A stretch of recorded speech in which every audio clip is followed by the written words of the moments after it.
Welcome to KTV news. Telugu Desam party ప్రతిష్టాత్మకంగా Nandamuri NT Ramarao పుట్టినరోజు సందర్భంగా మహానాడు నిర్వహించడం పరిపాటి. ఈ నెల 27, 28, 29 తేదీలలో కడప జిల్లాలో మహానాడు నిర్వహణకు ఏర్పాట్లు శరవేగంగా సాగుతున్నాయి. ఈ సందర్భంగా కడప జిల్లా బద్వేల్లో మాజీ ఎమ్మెల్యే విజయమ్మ, టీడీపీ సమన్వయకర్త రితీష్ కుమార్ రెడ్డి ఆధ్వర్యంలో మినీ మహానాడును నిర్వహించారు. ఈ కార్యక్రమానికి పార్టీ పరిశీలకులుగా నాగేంద్ర హాజరయ్యారు. జిల్లాలో జరుగుతున్న మహానాడును నాయకులు, కార్యకర్తలు జన సమీకరణతో హాజరై మహానాడును జయప్రదం చేయాలని వీటి నిర్వహణకు వివిధ కమిటీలతో ఏర్పాటు చేస్తున్నారు. బద్వేల్లో తెలుగుదేశం పార్టీకి పూర్తి వైభవం కోసం అభివృద్ధి మంత్రంగా యువ నాయకులు రితీష్ కుమార్ రెడ్డి సాగునీరు, తాగునీరు, వివిధ అభివృద్ధి పనులతో అనేక అంశాలతో కూడిన తీర్మానాన్ని తెలుగుదేశం కార్యకర్తల జేజేల మధ్య ప్రకటించారు. దాన్ని అధిష్టానానికి పంపి తద్వారా పూర్తి స్థాయిలో నియోజకవర్గాన్ని అభివృద్ధి చేయించాలనే కృతజ్ఞనిశ్చయంతో ఉన్నట్లు వారు తెలిపారు. ఈ కార్యక్రమంలో డీసీసీ చైర్మన్ మంచూరి సూర్యనారాయణ రెడ్డి, కూటమి ఉమ్మడి అభ్యర్థి బొజ్జ రోషన్న, టీడీపీ మండల అధ్యక్ష కార్యదర్శులు, మున్సిపాలిటీ పట్టణ అధ్యక్షులు, ఎంపీటీసీలు, జడ్పీటీసీలు, సర్పంచ్లు, ముస్లిం మైనార్టీ నాయకులు, మహిళా నాయకులు, టీడీపీ కార్యకర్తలు భారీ సంఖ్యలో హాజరయ్యారు.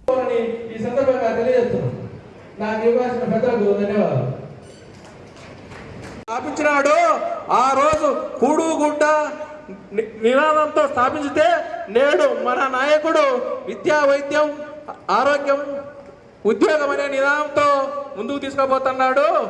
మన బద్వేల్ విషయానికి వస్తే బద్వేల్లో తెలుగుదేశం మన మీద బాధ్యత పెట్టినాడు. మన కడప జిల్లాలో ఎక్కడ లేకుండా అంత బాగా జరిపించినాడు. ఇది జగన్ ఏరియా అయినా కూడా బ్రహ్మాండంగా ఇక్కడ మహానాడు జరిపించినారని మనకు మంచి పేరు తీసుకురావాలని మిమ్మల్ని అందరం కూడా కోరుకుంటున్నాం. ఎందుకంటే రైతు పోరుబాటు అయితేమి, లోకేష్ పాదయాత్ర అయితేమి, చంద్రబాబు నాయుడు గారు వచ్చిన అయితేమి, ప్రతిదీ కూడా మీరందరూ దిగ్విజయంగా సక్సెస్ఫుల్ చేసినందుకు మీ అందరూ కూడా ధన్యవాదాలు చెప్పుతున్నా. మీలో అది ఉంది. ఏమంటే ప్రతిసారి నన్ను అనేవాళ్ళు కడవపోతే బద్వేల్ నుంచి ఎక్కువ జనం మంది వచ్చేవారు. పిల్లలు కూడా వస్తానమ్మా వీళ్ళందరినీ ఎట్టేసుకోండి అని ఒక పేరు నాకు వచ్చింది.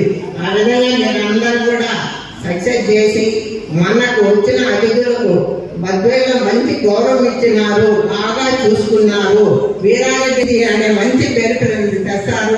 మీరు అనుకుంటే ఏదైనా చేస్తారు. ఎక్కడికి జనం రావాలన్నా కూడా ఇంతవరకు మంచి సక్సెస్ఫుల్ గా మమ్మల్ని ముందుకు నడిపించి మీ వెనుక మేమందరం ఉన్నాము అని పాటించినారు. ఇది కూడా మంచి సక్సెస్ఫుల్ గా మీరందరూ కూడా నెరవేరుస్తున్నారు. మరి రేపటి నుంచి కూడా ఈ కమిటీలు చేస్తాము. కమిటీలు అంటే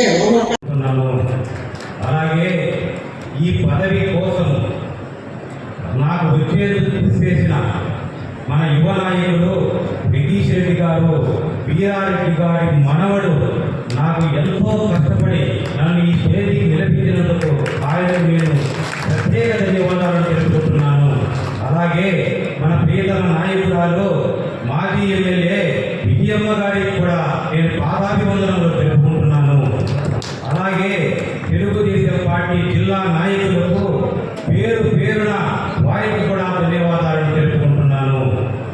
అలాగే ఈ స్టేజీ మీద ఉన్న నాయకులందరికీ, అబ్జర్వర్ నాగేంద్ర గారికి, మనకి జిల్లా మన మండల నాయకులందరికీ నేను నమస్కారాలు తెలుపుకుంటున్నాను. అలాగే ఇక్కడికి విచ్చేసిన మీ తెలుగుదేశం పార్టీ కార్యకర్తలకు, నాయకులకు, శ్రేయోభిలాషులకు, పత్రికా మిత్రులందరికీ నా యొక్క నమస్కారములు. మన తెలుగుదేశం పార్టీ వ్యవస్థాపకులు నందమూరి తారక రామారావు గారి జన్మదిన సందర్భముగా మే 27, 28, 29లో మనం మహానాడును జరుపుకుంటున్నాము. ఈ మహానాడు పండుగ మన కడప జిల్లాలో జరుపుకునడం మనకు ఎంతో సంతోషంగా, మన అదృష్టంగా భావిస్తున్నాము. ఈ మహానాడు పండుగకు ముందుగా మనకి నియోజకవర్గ స్థాయిలో మహానాడు జరుపుకోవడం మన ఆనవాయితీ.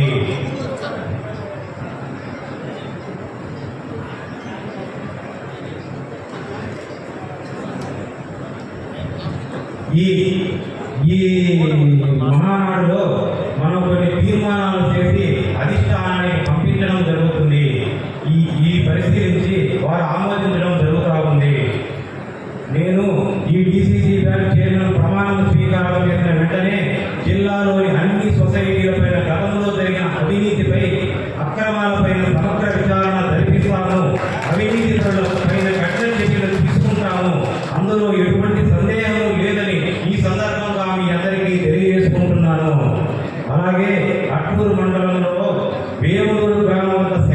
మీద ఒక బ్రిడ్జి నిర్మించవలసిందిగా మనము మన నితీష్ రెడ్డి గారికి ద్వారా అధిష్టానానికి రిక్వెస్ట్ చేయాలని రిక్వెస్ట్ చేస్తున్నాను. అలాగే మన నియోజకవర్గం నుండి మహానాడు పండుగకి భారీ జన సమీకరణ చేసి తీసుకువెళ్లాల్సిన బాధ్యత మనందరి మీద ఉంది. మనందరం పెద్దగా జన సమీకరణ సేకరించి మన పట్వేరు నుంచి ఎక్కువ జనాలను తీసుకెళ్లి పట్వేరు అడ్డ పట్వేరు గడ్డ మహానాడు గడ్డ అని మనము కల్పించేలా మనము తప్పకుండా నెరవేర్చి నితీష్ రెడ్డి గారికి మంచి పేరు ప్రఖ్యాతలు అందరూ మన నియోజకవర్గానికి పేరు ప్రఖ్యాతాలు తీసుకొని రావాల్సిందిగా నేను కోరుకుంటూ నేను సెలవు తీసుకుంటాను. ఇక్కడ ఉన్న వాళ్ళందరికీ చెప్తున్నా, గుళ్ళ నిర్మాణానికి అందరూ కట్టుబడి ఉన్నామని మీ అందరికీ తెలియజేస్తున్నాను. ఎందుకంటే సమస్య వచ్చింది, దాన్ని పరిష్కరించడానికి ఎంతో మంది ముందుకు వచ్చారు. దీనికి మన అందరం కట్టుబడి ఉన్నాం. ఈ రోజు కేవలం మన తాలూకానే కాదు, మన కోసం అసెంబ్లీలో ఎంతో మంది గలవిప్పారు.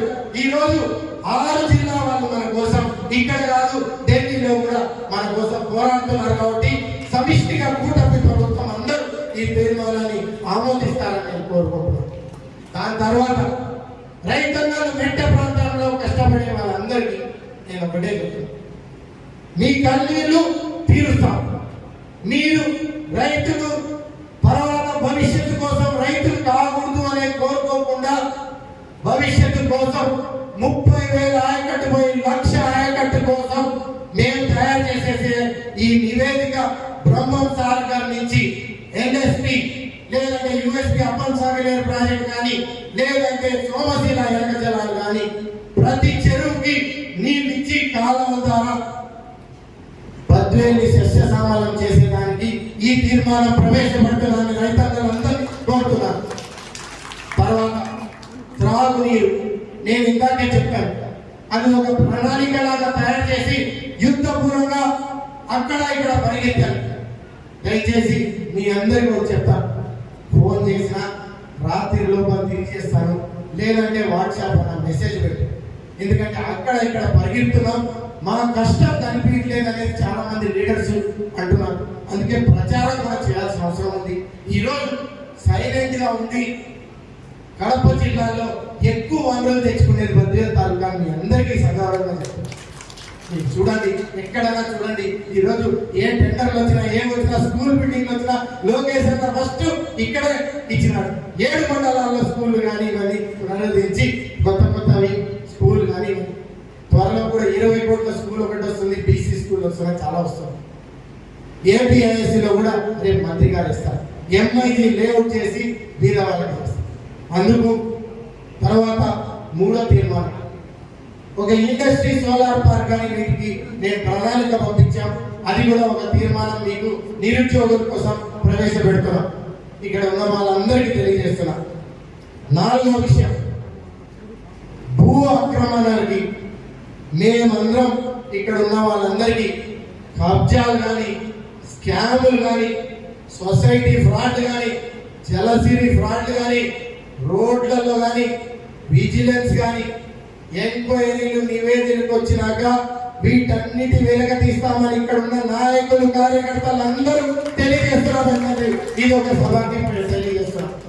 దీనికి ఎందుకంటే క్రమశిక్షణతో పాటు నిజాయితీ అనేది వీరారెడ్డి గారు మనకు నేర్పిన విద్య. ఎన్టీ రామారావు ఈరోజు చంద్రబాబు నాయుడు గారు కూడా నిజాయితీ పరుపులకి ఎంతో ముఖ్యంగా ఆయన పునాది వేసి ఆయనని వాళ్ళతో కలుపుకొని తిరగాలనుకుంటారు. అదే విధానంగా లోకేష్ బాబు గారు కూడా ముందుకెళ్తున్నారని నేను తెలియజేస్తున్నాను. 5వ విషయం, చర్చలు. వీటన్నిటి కూడా ఒక ప్రణాళిక ఇవ్వమని చెప్పాను. వీటన్నిటికి కూడా డెవలప్మెంట్కి ఫరూక్ గారికి గతంలో ఇక్కడ వచ్చినప్పుడు ఆయన అక్కడికక్కడే శాంక్షన్ చేశాడు. మనం మెటీరియల్ ఇస్తే వీటికి భూమి కానీ ప్రాజెక్టు వ్యయం కానీ శాంక్షన్ డబ్బులు వచ్చాయి. అవన్నీ ఇక్కడ ఉన్న నాయకులు యంత్రాంగంతో కష్టపడితే ఆ ప్రణాళికలో ఆ ల్యాండ్ కానీ ముందుకు వెళ్ళిపోతే ఆర్డీఓ గారు కూడా కోరాను, అది అయిపోతుంది. వాటి త్వరలో శంకుస్థాపన చేసుకోవచ్చు అని మీ అందరికి తెలియజేస్తున్నాను. ఆ తర్వాత 6వ, ఈ నియోజకవర్గంలో 401 పల్లెలు ఉన్నాయి. ఈ పల్లెలన్నింటిలో మేము నడిచినప్పుడు పాదయాత్రలు నడిచినప్పుడు దాదాపు 300 పైబడి కిలోమీటర్లు నడిచినప్పుడు శ్మశాన వాటికలు మౌలిక సదుపాయాలు లేవన్నా అని అడిగారు. ఈరోజు సర్వే జరిగింది. ఆర్టీఓ గారు 401 పల్లెకి ఎక్కడ శ్మశాన వాటికలు ఉన్నాయి వాటికి బౌండరీ ఫిక్స్ చేయమనేసి పూర్తిగా పేపర్లో అయిపోయింది. రెవెన్యూ అధికారులు ఖచ్చితంగా దాని బౌండరీ త్వరలో ఫిక్సేషన్ చేసి నరేగాలో ఒక డిజైన్ శాంక్షన్ చేశారు. దాంట్లో త్వరలో నిధులు ఇస్తాను. ఈ రోజు వరకు గతంలో వేసిన వర్కులకు బిల్లులు రాలేదు. యుద్ధం వల్ల కొంచెం లేట్ అయినాయి. దయచేసి అందరూ అర్థం చేసుకుంటారని కోరుతున్నాను. త్వరలో ఆ నరేగా బిల్స్ వస్తున్నాయి. ఈ ప్రణాళికలో శ్మశాన వాటికల అభివృద్ధికి మౌలిక సదుపాయాలకి ప్రతిపాదనలు అన్ని పంపించారు కలెక్టర్కి. శాంక్షన్ అవుతున్నాయి. మీరందరూ ముందుకెళ్తారని నేను కోరుతున్నాను. ఆ తర్వాత అందరు ఇక్కడ కోరుకునేది గతంలో కేవలం నామమాత్రమే పేదలకు ఇల్లు ఇచ్చాం, బై ఎలక్షన్లో అనౌన్స్మెంట్ చేశాం, అసైన్మెంట్ చేశామని చెప్పారు. ఎక్కడైనా ఎవరికైనా చేతి కాగితాలు ఇచ్చారు. మీ అందరు చూడండి, ఇళ్ల పట్టాలు ఇచ్చారు. కనీసం పాత్రికేయ మిత్రులు కూడా ఇవ్వలేదండి. 2014లో మేము వేసిన ప్రణాళిక అట్లే ఉంది. లేదంటే వాళ్ళకి చూపించిన భూమి కూడా నిలబడదు. ఆఖరికి కొంతమంది పాత్రికేయ మిత్రులు మా భూమి కబ్జా అవుతుందని కూడా మమ్మల్ని అడిగారు. ఇంత ఘోరం అయితే మనం వ్యవస్థ భవిష్యత్తు ఏం చెప్తాం? అందుకే పేదలకు ఇల్లు మరియు అసైన్మెంట్ కమిటీలో త్వరలో ఈ భూమిని పంచాలనేసి నివేదికతో పాటు ఇన్ఛార్జ్ మంత్రితో రెవెన్యూ మంత్రితో ముందుకు వస్తామనేసి ప్రతిపాదన ముందుకు పెట్టాం. ఎంతవరకు అంటే 10,000 మందికి ఇల్లు ఇవ్వాలనేసి ఒక ఆలోచనలో ముందుకు పోతున్నాం. ఈరోజు మున్సిపాలిటీలో 1,500 వరకు అప్లికేషన్స్ వచ్చినాయి. అన్ని మండలాల్లో 500 వెయ్యి కూడా వచ్చినాయి. వాళ్ళకి మనం అనుబంధ ఫామ్లు ఇవ్వాల్సిన అవసరం ఉంది. పొజిషన్ సర్టిఫికేట్ అసైన్మెంట్ కమిటీలో ఈ రోజు రీస్మాన్ సర్వే పూర్తయితే వాళ్ళకందరికీ ఎవరు వాళ్ళ భూమిలో ఉన్న వాళ్ళకి అసైన్మెంట్ ద్వారా వాళ్ళ భూమి ఇవ్వాల్సిన అవసరం ఉంది.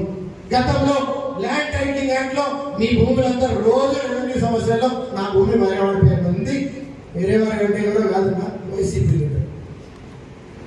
ఎంతకంటే చెప్పలేదు. అవన్నీ మార్చడానికే ఇప్పుడు ఇబ్బందిగా చేస్తున్నాం ఈ సర్వేలో. మీ అందరి భూములు మీ పేర్ల మీద వచ్చే బాధ్యత